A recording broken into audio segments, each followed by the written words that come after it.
สบายดีทุกคนสบายดีอันนี้เขาเจ้าเอิ้นเป็นว่าทำผ้าแอนนี่คนจะเว้าก็เรียบเข้มข้นแล้วติดกับขอบเขตอันปักอู่พ่อแม่พี่น้องบ้านเฮาเนาะได้ล่องเรือคือเข้าทางน้ำอู่หน่อยหนึง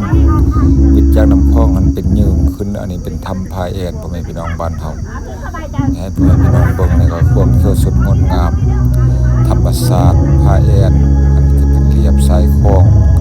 ก็มีเรือขึ้นเรือลงอันนี้มันท่าบ้านปักอู่เนาะอันนี้นะก็พอประมาณนี้พ่อแม่พี่น้องบ้านเฮาเอาพอได้เบิ่งได้ชมพอได้นั่นก็อันนี้เลาะทางน้ำปูขึ้นเมือเนาะมันจะมีรูปภาพบรรยากาศอันงามเขียวสดงดงามภูผาป่าไม้พ่อแม่พี่น้องบ้านเฮาคือว่ามีโอกาสได้มาลิ้มทำติ่ง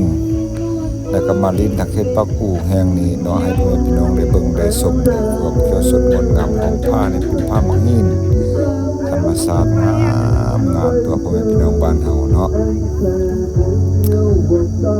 เพื่อได้เข้ามาเบิ่งทางช่อง YouTube แล้วก็จะเห็นภาพธรรมชาติอันเขียวสดงดงามอยู่ที่หลวงพระบางเนาะอยู่นครหลวงพระบางอันนี้เป็นภาพย่อน้อยๆมันค่ะงามเด็ดทุกคนในเบิ่งได้ชมท้องฟ้าก็เป็นสีขาวอันปนปุ่มสง่าราศีเนาะความเขียวสดงดงามหลวงพระบางนั้นก็เป็นบ้านเมืองบ้านภูเมืองผ้าคือเพิ่นเบาเพิ่นลือซาเนาะมีแหล่งท่องเที่ยวหลากหลาย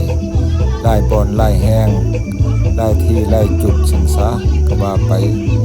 เป็นแหล่งท่องเที่ยวของธรรมชาติโดยบ่มีการตกกันแต่งเนาะได้ทั้งสิ้นเนาะเป็นของธรรมชาติล้วนๆอันนี้จะเป็นผ้าอันบอนที่เจ้ามักท่องเที่ยวมักชมวิวธรรมชาติอยู่ที่นครหลวงพระบาง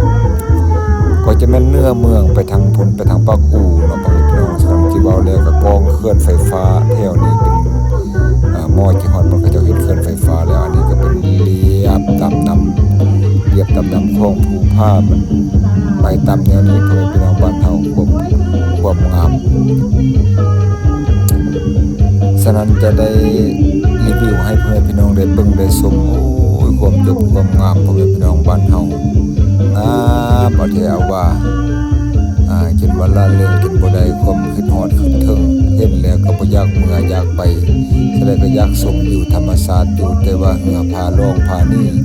พาไปเนาะจะมานำทีมงานหลายคนก็จะมาท่องเที่ยวก็ได้ช่วยโอกาสยามเวลาไปนำเพิ่นได้เอาคลิปเอาคอนเทนต์ปานนั้นยังมีผู้คนก็เจ้าเป็นต้นก็เลยมันใส่เบ็ดใส่มองบ่จังซั่นจังสีตามเทวยืมปลากูตัวนี้อันนี้จะเป็นแน่บนอันนี้เขาว่าทำแอนเนาะเป็นผ้าแอนเป็นมีทำแอนให้พ่อแม่พี่น้องทำนกแอนเขาว่าแม่นซั่นว่าบรรยากาศความเขียวสดงดงามให้พ่อแม่พี่น้องประทานได้เบิ่งได้ชมความจบความงามพ่อแม่พี่น้องบ้านเฮาอยู่ที่นครหลวงพระบางเนาะคันผู้ใดได้ไปได้มาได้เบิ่งได้ชมแล้วเพิ่นมาฮอดหลวงพระบางกันบ่ได้ไปลิ้นทัดตำติงบ่ผู้ซี่บ่สันดานกวงซี่บ่สันจังซี่ก็ซ้ำก็ว่าบ่ฮอดหลวงพระบางเนาะมาตัวกันนั่นล่ะก็ว่าเป็นอันนี้ต้องได้ให้มันฮอดมันถึงก่อนมันฮอดมันถึงมันฮอดมือได้ฮอดได้เอาคลิปเอาคอนเทนต์ให้พ่อแม่พี่น้องบรรดาท่านได้ชมบรรยากาศสดความเขียวสดงดงามอยู่ขอบเขตบริเวณนี้